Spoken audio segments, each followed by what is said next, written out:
Okay, you and Kerry talked about this in the opening headlines. The Pentagon testing mass surveillance balloons across the United States of America.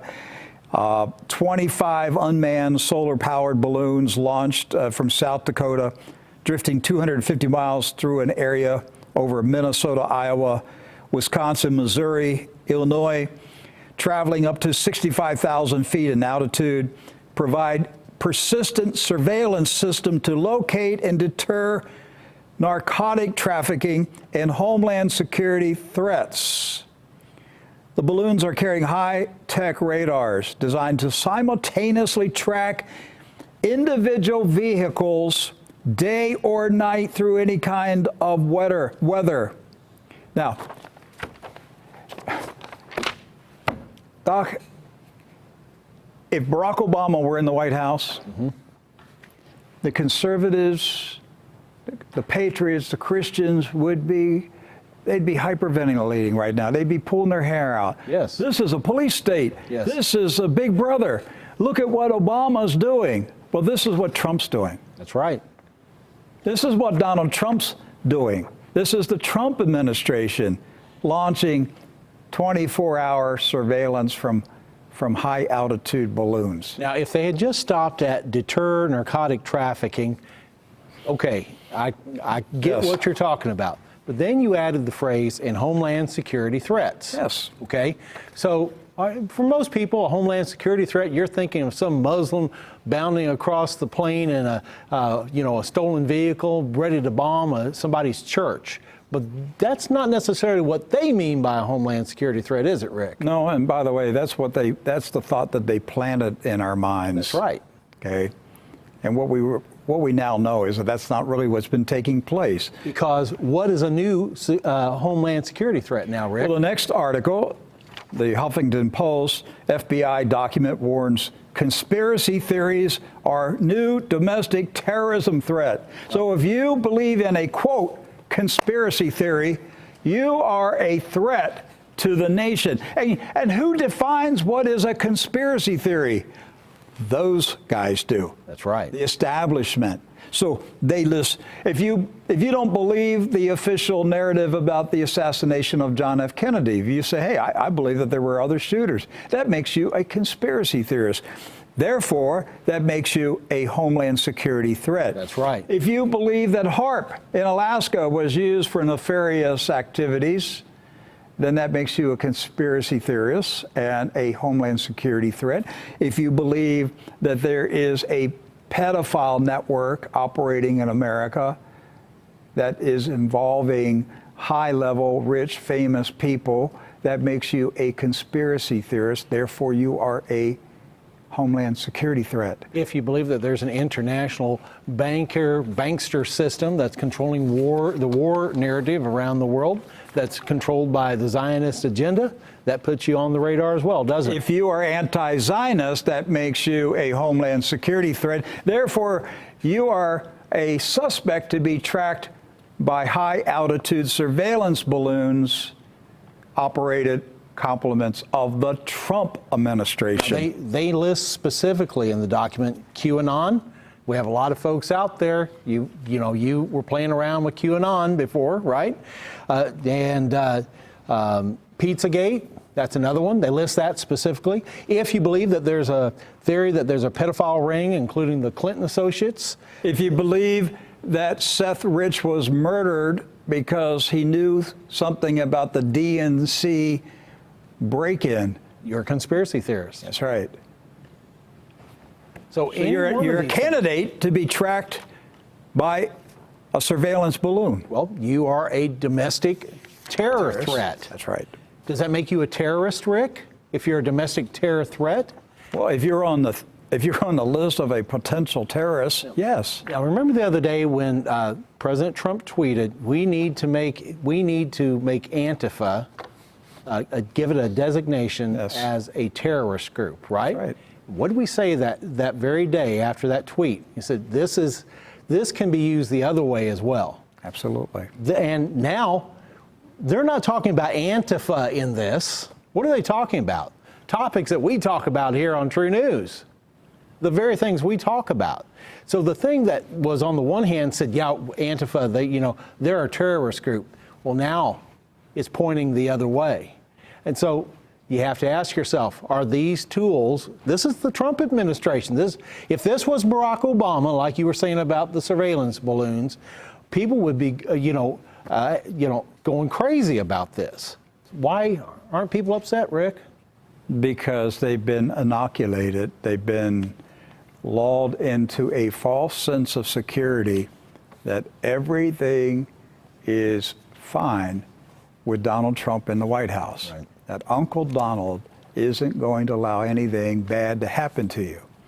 And what I'm concerned about is that the threat to our republic may come from the right. Listen to what I'm saying. I have spent 20 years warning about a potential threat to our republic from the left.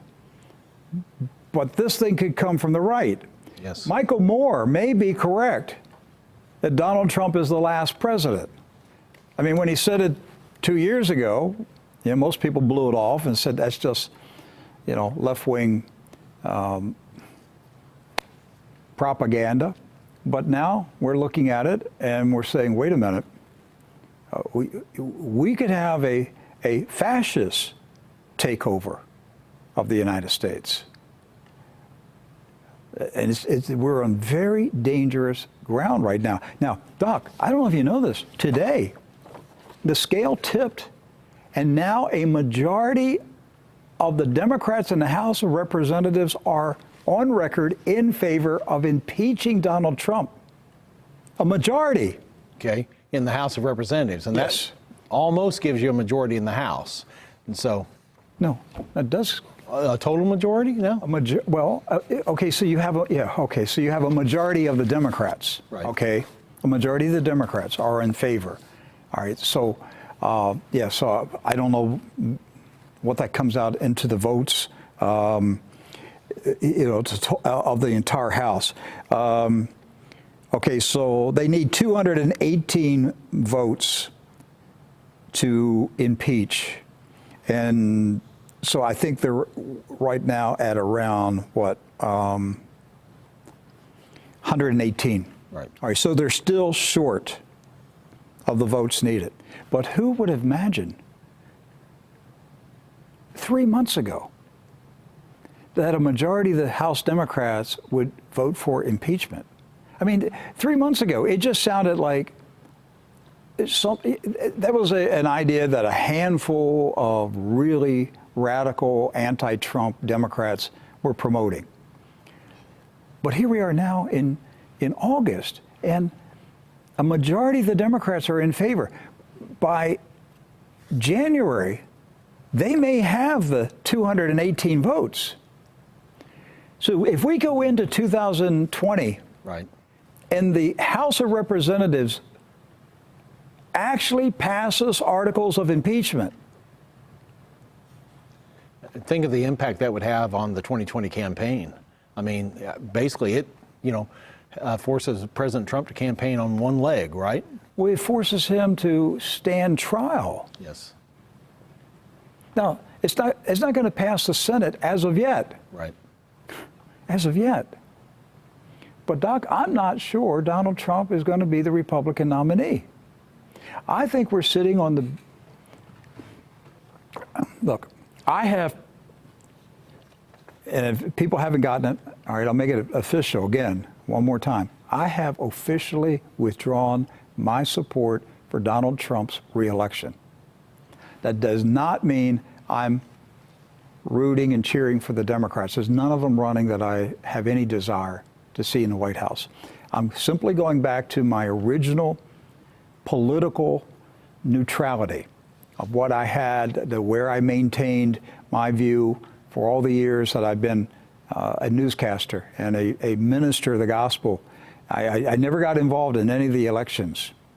But I honestly thought in 2016 that we were on the verge of collapse. We cried out to God for a reprieve, and we believe that God gave us a reprieve. But I also said in 2016, the hardest part will be Will the church maintain the reprieve? Will the body of Christ in America, will they rise up to the occasion and call the nation to repentance and lead Donald Trump to Christ?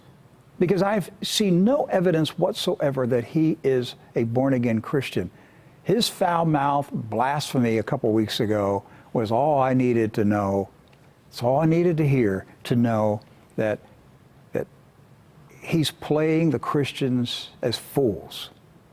He is a Zionist agent, and he's playing the Christians for fools. But I believe, Doc, that we are sitting potentially on the mother of all scandals. The mother of all scandals in America. We're sitting on it. It's boiling right now. In fact, a famous retired U.S. congressman, I'm not going to give his name, a man that I greatly respect,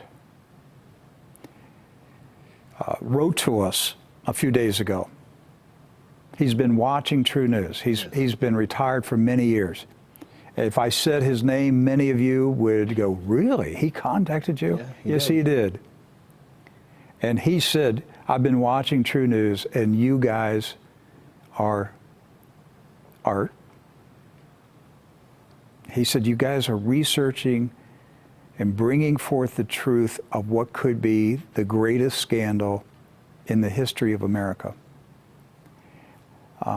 This Epstein story, this is far worse than Jeffrey Epstein being a pervert and raping girls, and that he did, and he ought to be punished.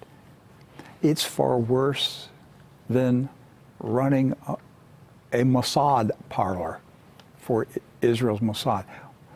What they've been doing is something even more evil. It's at a level of wickedness we can't even comprehend. I am absolutely convinced Donald J. Trump deeply involved with Jeffrey Epstein. I don't know in recent years, but his past, you cannot convince me that he did not have a close, intimate relationship with Jeffrey Epstein, because all of the people around Epstein were also the people around Donald J. Trump. That's right. And you cannot convince me that that was a coincidence. All right? So, whether the Democrats dare to go there, I don't know. They would have to burn down the whole house. When I say the house, they'd have to burn down, they'd have to take down a lot of Democrats, like Bill Clinton, Yes. if they really went that direction. If that's, because there is no Russia foreign collusion. The foreign collusion is Israel with Donald Trump. But the Epstein scandal is so dark and so evil. And so look, I'm officially out of the Trump re-election operation, because that scandal's coming. Doc, we were way ahead of everybody else. All the evangelicals, they were backing Ted Cruz. Right. I personally was backing Donald Trump in 2015, while all the other evangelical leaders were backing Ted Cruz. They didn't get on board until really the summer of 2016. Well, that night, remember the night that Ted Cruz dropped out? Yes. And so, well, yes, but they really weren't even on board when I attended that Trump meeting in New York City Right. in July of 2016. yeah, they had to be convinced then. They weren't on board then, but they got on board because of Zionism. Yes. Okay, so I was way ahead of them in 2015. I'm way ahead of them now. I'm running for the exit door. I am running for the exit doors to get away from Donald J. Trump. A mega scandal is brewing. And it's not Russia. It's not Russia. And I don't want any of that stuff on me. Okay? The evangelical Christians in this world, in this nation, you did nothing to move this nation closer to God. I believe the reprieve is over. I believe it's canceled. Doc, my spirit, from the moment I walked in the building today, and I didn't come in here until 2 p.m. because Right. I was home working, very quiet, calm, in the presence of God. When I got in here, the heaviness, Doc, that hit me, the agitation in my spirit. I've not felt this level of agitation in my spirit since the days of Barack Obama. And it's back. And it's a troubling spirit that's in me right now about the present state and the future of the United States of America. If you think it's rosy with Donald J. Trump, you are deceived. You're deceived. You're spiritually lost. You don't know what's going on. The man is not saved. He's got a wicked heart. He's got a foul mouth. He's driven by pride. He refuses to humble himself before the Lord. And his past sins are about to explode out in the open. And the Christian leaders in this country, you're totally wrapped around him. How are you going to explain it? How are you going to explain it when the revelations come forth? That's why I'm backing out right now. I don't want anything to do with it. This thing is sick. And where it's going is not good. I want to show you a couple more things before we get into our